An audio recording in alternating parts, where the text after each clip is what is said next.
Welcome to This Day in His Story, created by American Heritage Worldwide, a reminder that every day holds something new to learn.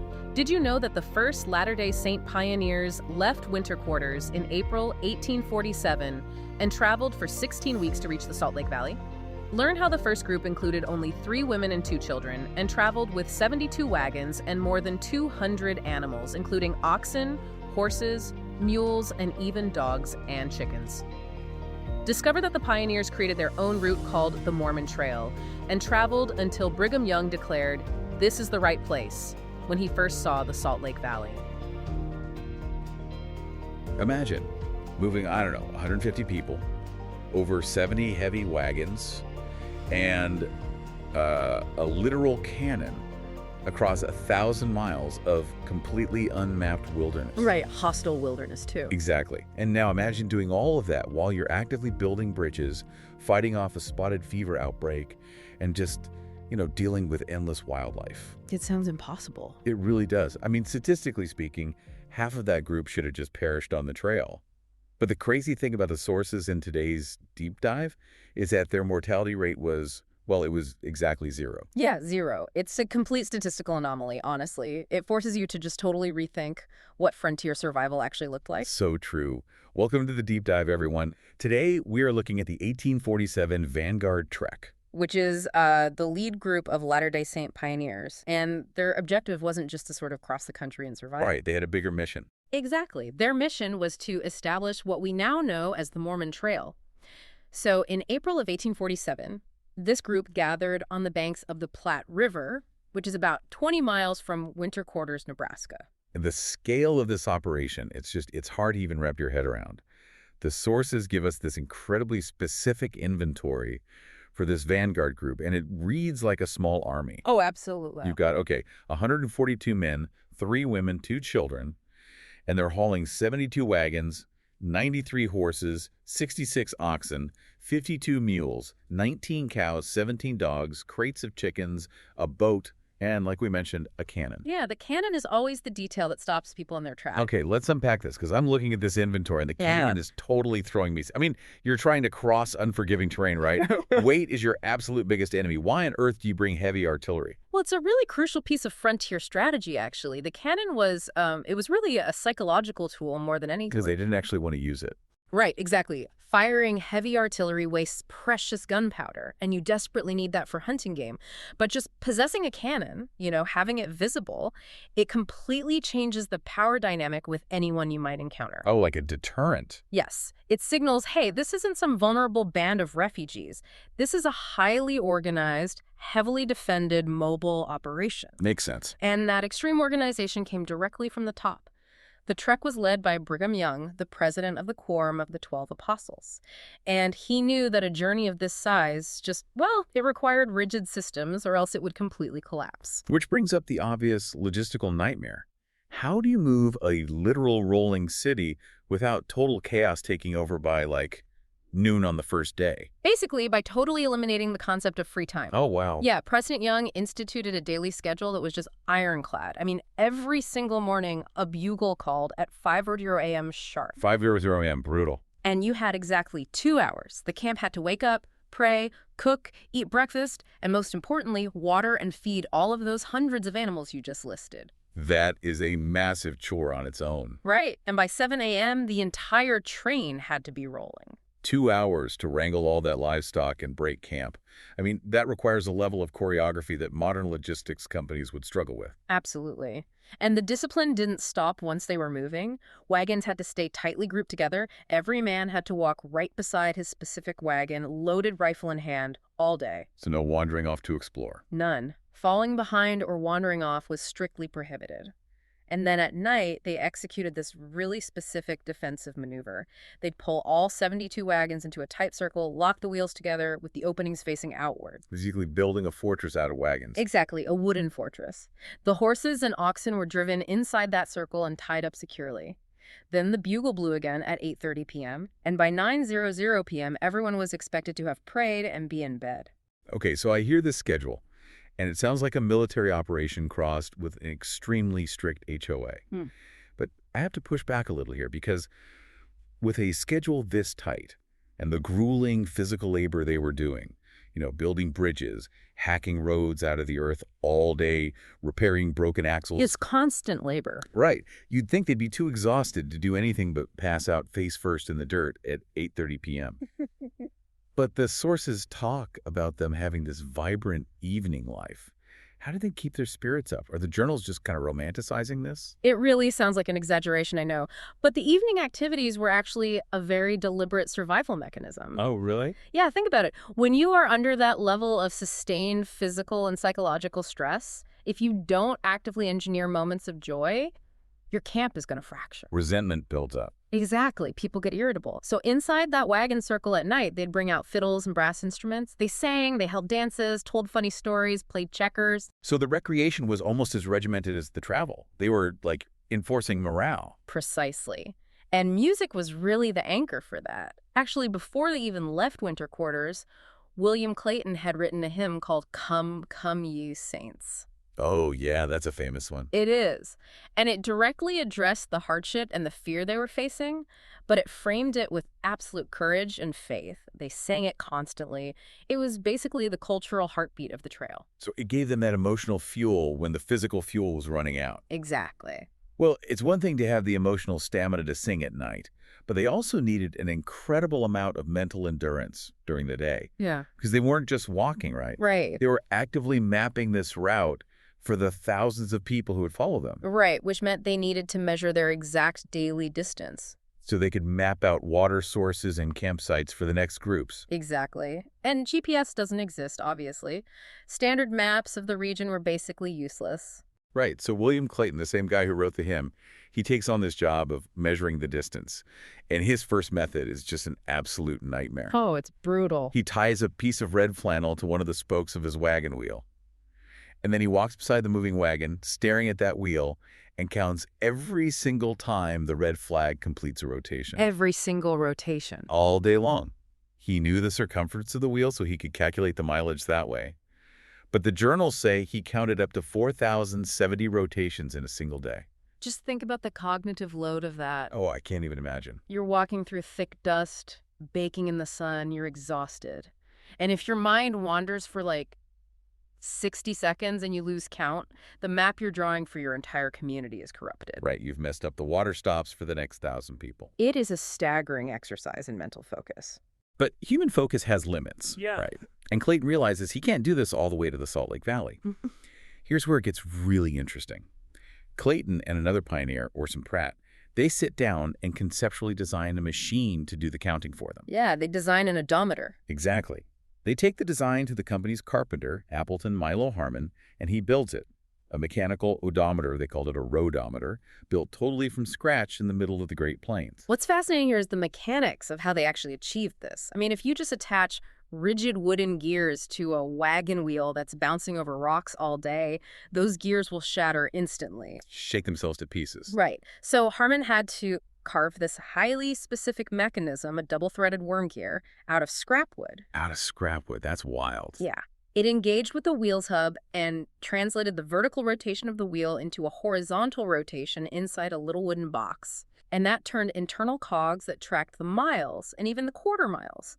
They first used it on May 8, near where North Platte, Nebraska is today. Necessity really is the mother of invention.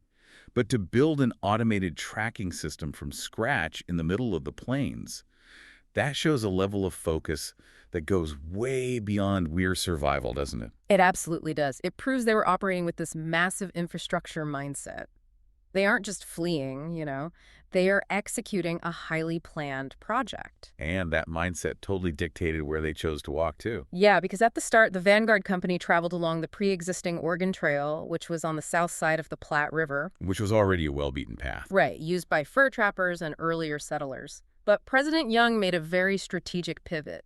He ordered the company to leave that trail and forge a brand new one on the north side of the river. See, why do that? If someone has already cleared a path, why take on the burden of cutting a new one?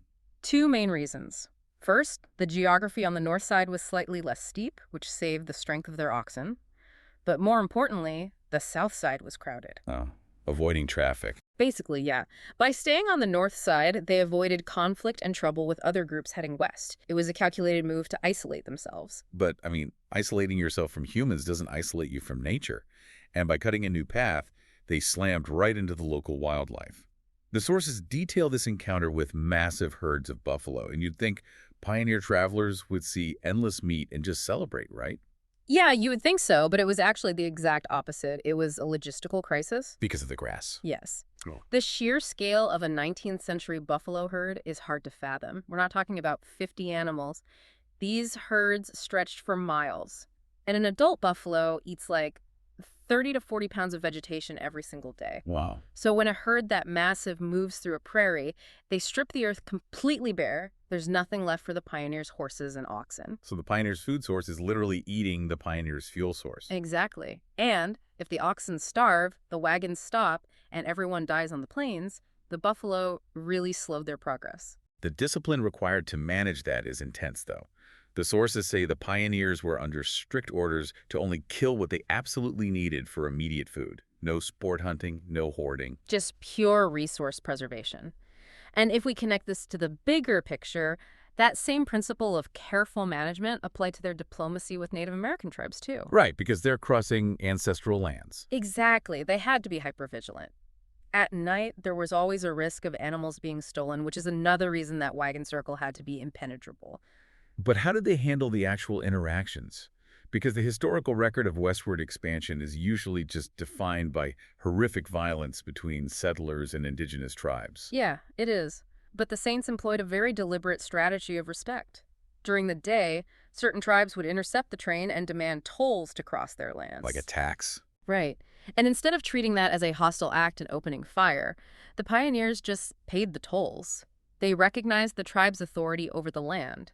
And the sources show that overwhelmingly, most of the Indians they encountered were actually friendly and helpful because the Saints operated with respect rather than aggression. So you have this continuous grind, right? Paying tolls, navigating barren buffalo plains, monitoring wooden odometer gears. It's relentless. Yeah. But then they hit these major psychological milestones, like on May 26, 1847. They arrive at Chimney Rock. Which is this towering stone spire. You can see it from days away. Right. For them, reaching it was huge. It was the halfway point between winter quarters and the Salt Lake Valley. And shortly after that, they hit Fort Laramie, where they could finally make crucial structural repairs to their wagons. But then, right after that high, they hit a massive physical obstacle, the Platte River crossing. And I want to highlight this because it's a masterclass in frontier engineering. Oh, absolutely. The sources say they used a leather boat for supplies and built light rafts for the heavy wagons. Mechanically, how does a light raft carry a massive wagon without just instantly sinking to the bottom? Well, they didn't just roll a fully loaded wagon onto some logs. They had to totally dismantle the wagons. They took off the heavy wheels, unbolted the massive wagon boxes, and then they lashed hollowed-out canoes together to create these buoyant platforms. Oh, so they basically turned the riverbank into a pop-up shipyard. Exactly. Dismantling, floating, and then completely reassembling the wagons on the other side. And they were so good at it that other travelers on the Oregon Trail actually hired them to ferry their goods. Right, travelers who had been stuck for days. And this is where it gets incredible. They didn't take cash for ferrying the other travelers. They accepted flour, cornmeal, and bacon as payment. Wilfred Woodruff, one of the leaders, recorded this in his journal as a literal miracle. Because their own food stores were dangerously low at that point. Exactly. He wrote that the Lord had wonderfully blessed and preserved them. By pulling off this engineering feat, they replenished their survival rations right when they needed it most. It's just a perfect intersection of divine providence and extreme competence. And they needed that competence because things were about to get much harder. As they followed the Sweetwater River, they ran into Jim Bridger, The famous mountain man. the most famous trapper in the West. He knew that terrain better than anyone. And Bridger tells Brigham Young confidently that trying to grow crops in the Salt Lake Valley is a fool's errand. He was so sure it was a wasteland that he bet $1,000 that they couldn't raise a single bushel of corn there. And $1,000 in 1847 was a massive fortune. He wasn't joking around. He was warning them they were going to starve. And Brigham Young's response is just incredible. He doesn't argue. He doesn't debate the soil quality. He just says, wait a little and we will show you. Such absolute confidence. And spoiler alert, they did win that bet. They grew corn in abundance, even with the early frosts. But what fascinates me is how they handle their time during this phase. They are literally racing against winter. Food is tight. Yet, President Young enforces a strict rule to keep the Sabbath day holy. Total rest. No hunting, no fishing, no repairing wagons. For an entire day, forward momentum completely ceases. From a purely mathematical standpoint, stopping when you're racing winter seems reckless. It does seem counterintuitive, but they held sacrament meetings, studied scriptures, wrote in their journals. It was a spiritual reset. And a physical one, too. If you look at modern productivity, working 7 days a week in a high-stress environment leads to physical breakdown. A forced day of rest prevents the kind of sheer exhaustion that leads to, a broken axle or a tragic accident. You're exactly right. They preserved their energy, which they desperately needed because the final stretch was the Rocky Mountains. Oh man, the Rockies. Yeah.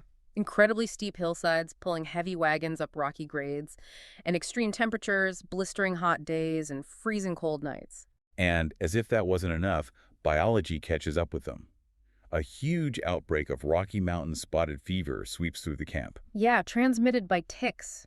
It causes intense fever, delirium, and just severe exhaustion. It incapacitated a huge portion of the men. So what does this all mean? Like, if you're dealing with disease, mountains, freezing weather, why push through to Salt Lake? Brigham Young knew about California and Oregon. He knew the soil there was amazing. Why not just pivot to an established agricultural paradise? Because of the people who were already there. California and Oregon were rapidly filling with settlers, and among them were the very same mobs and enemies who had violently driven the Saints out of the East in the first place. So they weren't just looking for farmland. No, they needed sanctuary, a place free from persecution. President Young trusted that Heavenly Father would help them take this isolated valley that nobody else wanted and make it beautiful. To survive that final disease push, they had to break up that rigid organization we talked about. They split into 3 groups, right? Yeah, right. A healthy vanguard pushed ahead to literally hack a road through the canyons. The main body followed, and the severely sick trailed behind. And President Young was among the sickest. Yeah, he was essentially bedridden with fever in Wilford Woodruff's carriage. Which brings us to July 24th, 1847. Elder Woodruff drives the carriage to a hill overlooking the Salt Lake Valley. He turns it so President Young can see, and Young stares out for a long time. The sources tell us he had seen a vision from the Lord of this exact place. Right, he recognized it immediately. He looks at this dry basin and says, "It is enough. This is the right place. Drive on." It's an amazing moment. But the most staggering fact of this entire journey, honestly, is the outcome. After 16 weeks, 1,000 miles, disease, mountains, everything.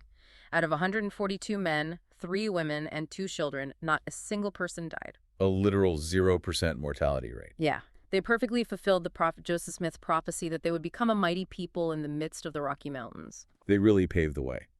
And you can stand right where they finished today at the This Is the Place Monument in Salt Lake City. It was built in 1947 and sculpted by Brigham Young, Brigham Young's grandson. That's right. And as we look at their meticulous records and mapped trails, it's amazing to think how their faith created a literal path through the wilderness that totally shaped history.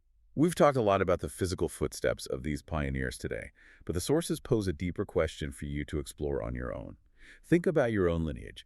Did any of your ancestors travel among these pioneers, or maybe join the church later? Regardless of your background, what active steps are you taking right now to preserve the heritage and history of your own family for the generations that will follow you? Thank you for joining us for this day in His story. May the lessons of yesterday inspire you to see God's hand today and to play your part in His story now. For more faith-based learning, visit ahsworldwide.org, the homeschool for faith and family.